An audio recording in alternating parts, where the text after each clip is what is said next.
This is a story about a world obsessed with stuff. It's a story about a system in crisis. We're trashing the planet, we're trashing each other, and we're not even having fun. The good thing is that when we start to understand the system, we start to see lots of places to step in and turn these problems into solutions.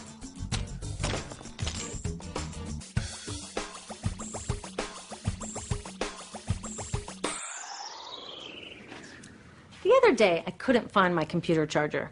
My computer is my lifeline to my work, my friends, my music. So I looked everywhere, even in that drawer where this lives. I know you have one too, a tangle of old chargers, the sad remains of electronics past. How did I end up with so many of these things?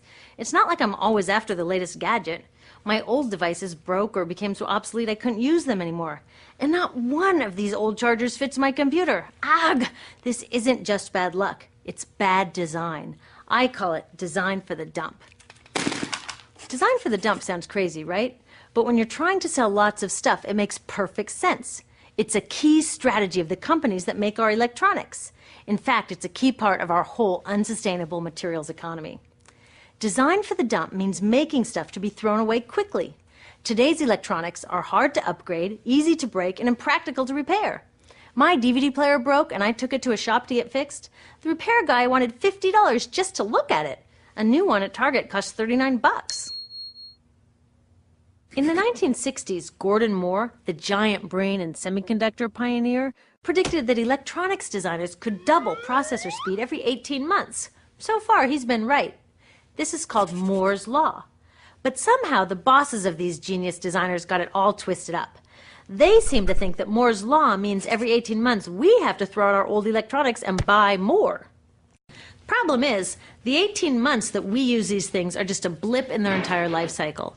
And that's where these dump designers aren't just causing a pain in our wallets, they're causing a global toxic emergency.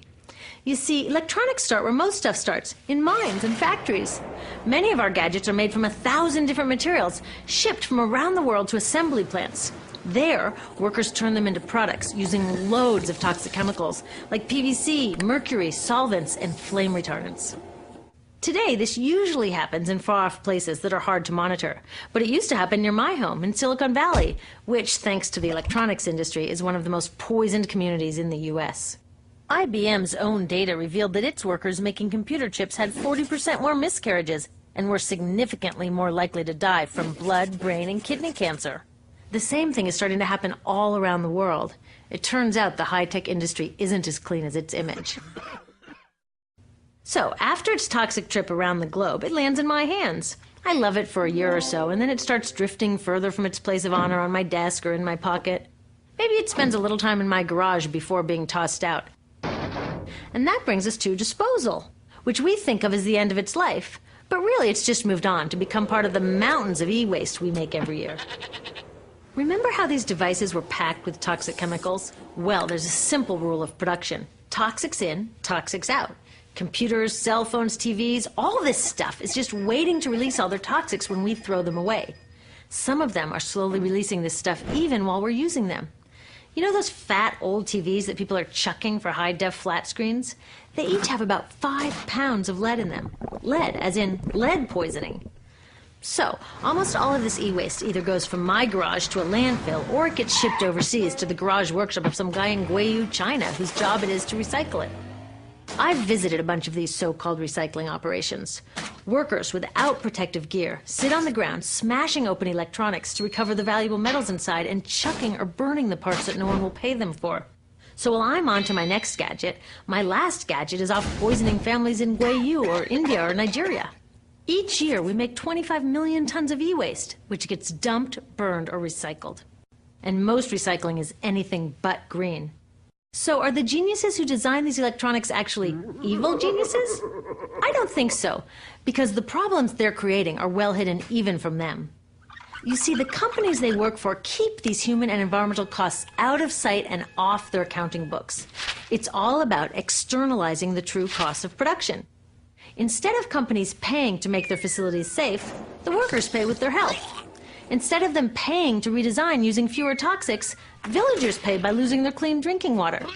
Externalizing costs allow companies to keep designing for the dump. They get the profits and everyone else pays.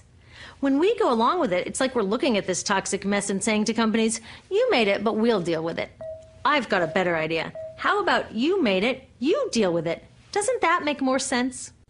Imagine that instead of all this toxic e-waste piling up in our garages or in the streets of Guayu, we sent it to the garages of the CEOs who made it. You can bet that they'd be on the phone to their designers pretty fast demanding they stop designing for the dump. Making companies deal with their e-waste is called extended producer responsibility, or product take-back.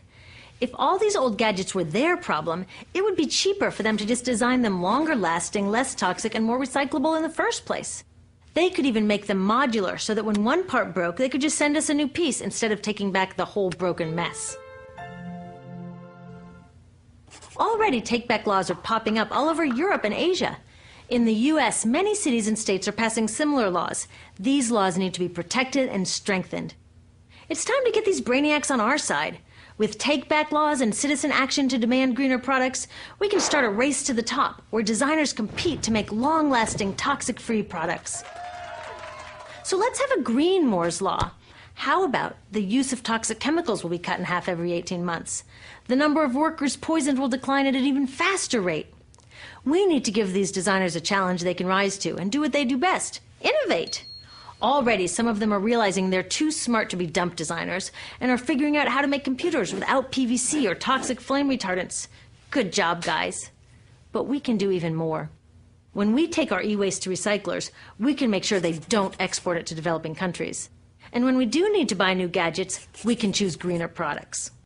But the truth is, we are never going to just shop our way out of this problem, because the choices available to us at the store are limited by the choices of designers and policymakers outside of the store. That's why we need to join with others to demand stronger laws on toxic chemicals and on banning e-waste exports.